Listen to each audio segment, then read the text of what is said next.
Hello, on se retrouve pour une deuxième, avec une houppette, une deuxième journée dans mon assiette. Bienvenue aux nouvelles et aux nouveaux qui ont rejoint ma chaîne.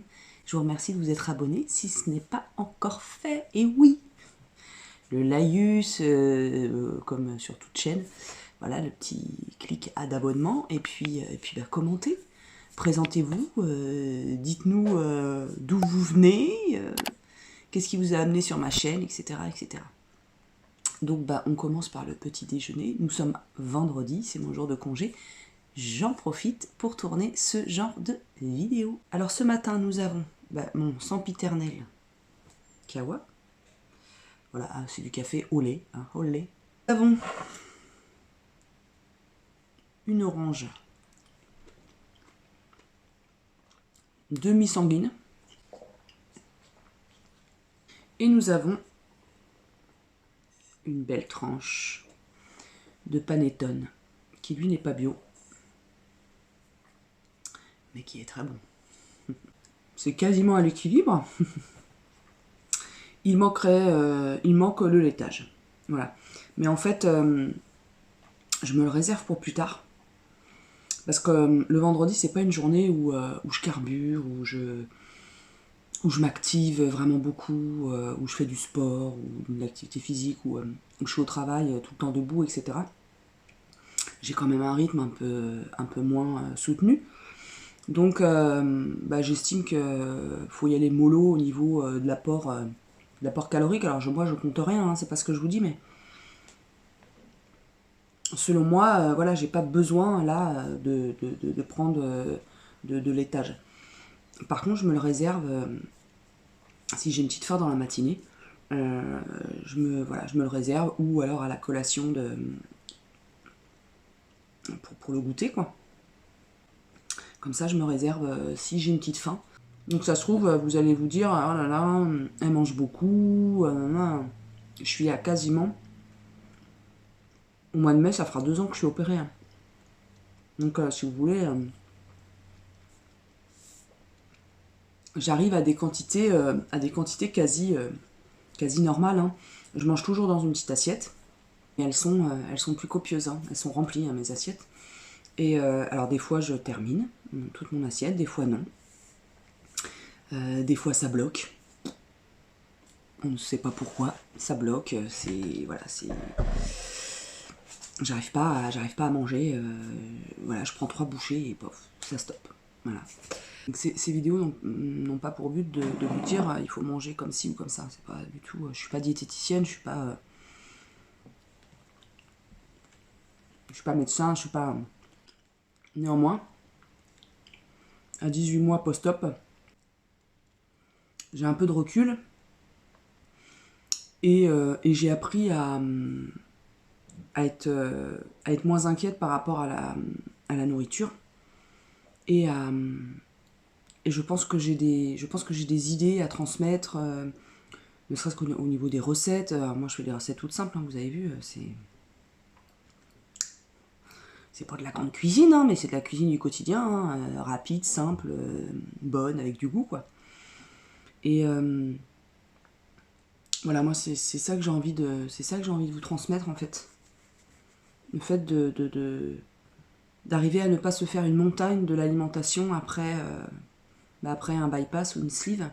Et même j'irai au-delà, même si on n'a pas été opéré, vivre son alimentation de façon plus positive et plus intuitive, vraiment en s'écoutant, en écoutant son ventre surtout, parce que c'est là où tout se passe. Le ventre, le centre des émotions, le centre de tout, le centre de la digestion, le centre. C'est le premier cerveau, je pense. Voilà, et puis vraiment, mon propos, c'est pas de vous dire il faut manger healthy, léger, ou quoi que ce soit, ou être en rééquilibrage alimentaire en permanence. Non, je suis contre. C'est pas non plus... mon propos, c'est pas gavez-vous, il va rien se passer, vous serez en forme, etc. Non plus. c'est de trouver l'entre-deux en fait qui résonne bien à l'intérieur de vous et qui vous permettent de vivre l'alimentation de façon joyeuse et de façon reposée. De reposer son cerveau, ça fait du bien. Et du coup, c'est pour ça que l'intuition, le fait de fonctionner avec ses envies, peut alléger tout ça en fait, peut alléger le quotidien avec l'alimentation. Et puis, je rajouterai, parce que ça je l'ajouterai toujours, et je sais que je suis lourde avec ça, relou et tout ça, mais si on a le moindre problème avec l'alimentation, on vit l'alimentation de façon désagréable et en voulant contrôler tout et en se flagellant constamment, eh bien, être accompagné par un professionnel ou une professionnelle, c'est pas mal. Donc, une nutritionniste, un nutritionniste, une diététicienne, et ou un psychiatre, une psychologue, une thérapeute, qui vous permettra de vous accompagner dans une alimentation plus réjouissante et moins fait de culpabilisation, de moments sombres, comme moi j'ai pu le vivre en fait. Et pour ça, c'est sûr, il faut bien choisir son professionnel. Moi j'ai choisi une psychologue qui s'est spécialisée dans les troubles du comportement alimentaire via le GROS, GROS. C'est une association, c'est un groupement de réflexion sur le surpoids et l'obésité. Sur l'obésité et le surpoids, c'est plus dans ce sens-là. Et je vous invite à aller sur YouTube, je vous mets les vidéos, les liens des vidéos en barre d'infos. Ça m'a beaucoup aidé, mais vraiment beaucoup, beaucoup, beaucoup. Ces vidéos m'ont déculpabilisé, m'ont fait arrêter les régimes et m'ont permis de me regarder vraiment en face avec l'alimentation et surtout mes ressentis et de les extérioriser. Et vraiment, vraiment, je remercie vraiment cette association d'exister parce que, alors, ils sont peut-être un petit peu en sommeil en ce moment, depuis quelques temps, avec, je pense, le Covid, et puis même un petit peu avant, ils étaient un peu en sommeil. Donc je sais pas d'où ça en est, cette association. Mais en tout cas, il y a des professionnels voilà, qui se forment à ces manières d'aborder la nourriture, à essayer de vivre avec ces TCA, ces troubles alimentaires. J'ai interverti là. Ces troubles du comportement alimentaire. Et ils font vraiment un métier formidable. Donc si vous allez sur leur site du GROS, vous aurez un annuaire des praticiens qui énumèrent, ça énumère en fait, il y a une liste par région des professionnels qui s'occupent qui font entre guillemets cette méthode d'accompagnement des troubles du comportement alimentaire, mais pas que, on n'est pas obligé d'avoir des troubles du comportement alimentaire pour aller voir un spécialiste. Si on ne se sent pas à l'aise dans son alimentation, moi je conseille à tout le monde quoi. Alors après, attention, toutes les nutritionnistes et toutes les diététiciennes et toutes les endocrinologues aussi ne se ressemblent pas. Il y a moult méthodes, écoles, philosophies, procédés, procédures, etc. Donc il faut trouver celle ou celui qui nous correspond quoi. Il y en a des très très classiques qui disent qu'il faut manger 3 repas par jour et ne pas dévier de ça, etc. etc. Attention, dévier de ça, ça va... Hein. Et il y a les autres, je schématise, il y a les autres qui voilà, sont au plus près du quotidien des gens, parce que en fait, moi je me suis aperçue que 3 repas par jour, souvent ça me gonflait en fait. Ça me gonflait de me plier à cette injonction sociétale, parce que c'est vraiment c'est la société qui nous a... Qui a construit ça en fait, c'est pas forcément notre corps qui a construit ça. C'est notre société pour que l'alimentation rentre puisse rentrer dans le cadre de notre rythme de travail, notre rythme d'école, notre rythme, voilà, notre rythme de société. Donc moi, si j'ai envie de manger 7 fois par jour, je mange 7 fois par jour. Ça sera 7 petites fois par jour, mais ça sera 7 fois par jour. Et je ne me culpabilise pas du tout de ça. Donc voilà ce petit laïus, ce petit préambule, enfin ce long préambule sur l'alimentation. J'espère que cette vidéo va vous plaire. Je vous laisse, je vais siroter mon café tout doucement, comme d'habitude. Et puis on se retrouve pour peut-être pour la fabrication de la lasagne. Peut-être. Je vais voir ça, je vais voir si j'ai le temps. Parce que j'ai d'autres choses à faire que une journée dans mon assiette. Allez, je vous laisse, je vous dis à tout à l'heure. Alors, nous sommes toujours une journée dans mon assiette. Ce midi, ça va être très simple. Vu que j'ai cuisiné pendant plus d'1 heure là pour les lasagnes aux épinards, j'ai pas le temps d'être partout et cuisiner tout frais, machin. Donc, ça va être très très simple, je vous montre. J'ai pris chez Picard ces choses-là. Oh, c'est très très bon. J'y avais goûté avec un apéro avec mon petit frère. Et franchement, c'est un délice. Voilà, ça se présente comme ça. Et mon amoureux avait beaucoup aimé aussi. Vous voyez? Voilà, ça se présente comme ça. Comme ça. Donc, ça. Et puis, avec, on va manger ça. Un petit wok de légumes. Alors, est-ce qu'il y a... Est-ce qu'il y a des féculents dedans? Je crois pas. Il n'y a pas de féculents. Je crois que je vais faire avec le wok là, du riz. Ça ira bien du riz, hein?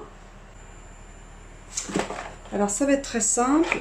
C'est 8 minutes. 8 minutes à la poêle. Quoique mon four est allumé. Non, je vais les faire au four. Donc, je vais mettre un. Écoutez, je vais tous les cuire. Et ce soir, on vous laisse prendre un... On veut se prendre un apéro. Donc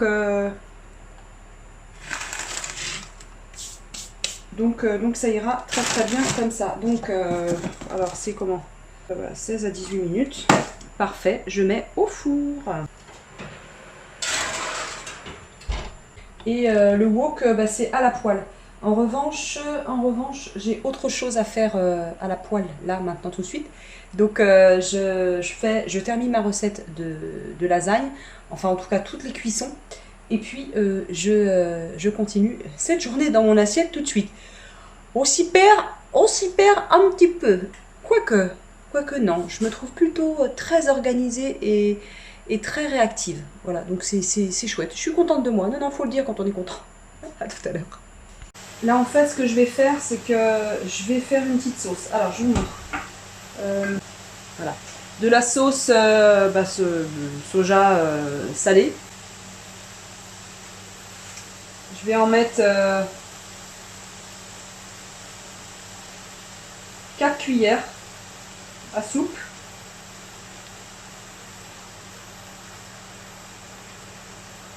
Voilà. Je vais mettre 2 cuillères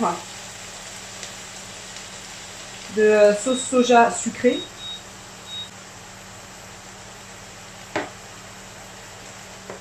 Voilà. De l'ail semoule.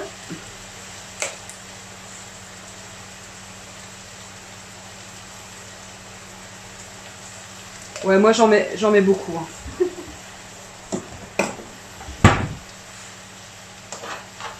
Je vais baisser un peu le feu. De la sauce sriracha.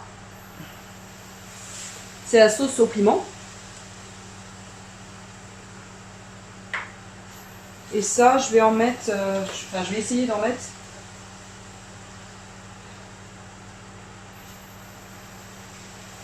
une cuillère à café.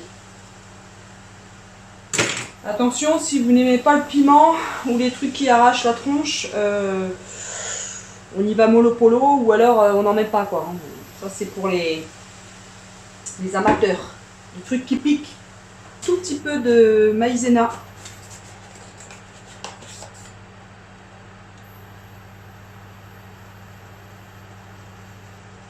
Voilà, vraiment un petit peu pour qu'il y ait vraiment une vraie sauce qui est bien liée en fait. Là je vais égoutter le riz.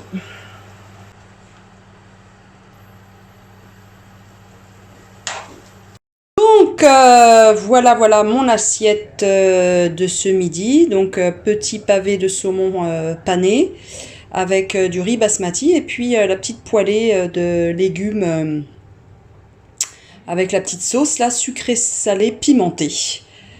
Et ben voilà, bah écoutez, on va se régaler, hein. Je crois qu'on va se régaler. Voilà. Allez, à plus tard. Donc encore une fois, je viens de filmer sans appuyer sur le bouton lecture, enregistrement. Je me fatigue. Je rallume la caméra parce que donc le déjeuner était fort bon. Je suis moins restée avec vous lors du déjeuner parce qu'il y avait mon chéri. Donc voilà, et en plus il y a les infos, donc c'est pas très voilà. Donc j'ai tout mangé mon assiette. Non, il me restait une cuillère à soupe de riz que j'ai pas fini parce que il me restait un petit chouïa de place pour un petit bout de frometon. Donc j'ai pris en plus de mon assiette, j'ai pris un petit morceau de camembert bien fait avec une tartine de pain et un petit peu de beurre au cristaux dessus. Il n'y a pas de mal à se faire. Et là, j'ai rallumé parce que je prends une petite tasse de café. N'empêche, ça a du bon de tourner une journée dans mon assiette, de faire des vidéos recettes, parce que comment vous dire, il ne faut pas que ton plan de travail soit trop dégueu et mal rangé, parce que t'as pas de place quoi. Déjà que moi j'ai pas de place, et donc là je suis fort contente. Regardez. Voilà, après toute une matinée à cuisiner. Bon là il me reste ça à mettre dans un tupperware, le riz pareil. Mais regardez. C'est plutôt pas mal, je trouve. Et bien voilà, je vais siroter mon petit café tranquillement parce que j'ai un coup de barre monumental. Et il est 3h moins le quart. Et je reviens tout à l'heure, peut-être pour un petit goûter. J'ai des kiwis qui sont en train de mûrir dans le frigo. Peut-être un petit truc avec des kiwis. Mais il faut que je regarde, faut que je vois si je trouve des recettes qui m'inspirent. Voilà, donc peut-être à tout à l'heure. Bon café. Donc voilà mon petit goûter. Orange demi-sanguine, un yaourt au lait de chèvre vanille, bio, élevage artisanal, et la petite madeleine qui est très bonne ma foi. Voilà. Eh bien on se retrouve pour le repas de ce soir pour déguster les lasagnes aux épinards et aux protéines de soja texturées. Oui, on va se régaler. Je crois qu'on va se régaler. Et voilà! Et ben voilà, une journée dans mon assiette se termine sur une très belle assiette qui fait très envie. Franchement, vous n'avez pas l'odeur, mais c'est une tuerie, l'odeur. Donc, lasagne aux épinards et aux protéines de soja texturées. Vous retrouverez la recette très vite, ou alors elle est déjà en ligne. Voilà, allez sur ma chaîne. Il y a Fred qui est en train de bouger le canapé. Fred, arrête, il en va de mon audience, Frédéric. Donc voilà, vous retrouverez cette recette sur ma chaîne dans la playlist un jour, une recette. Voilà, allez, je vous embrasse, je vous dis à très vite.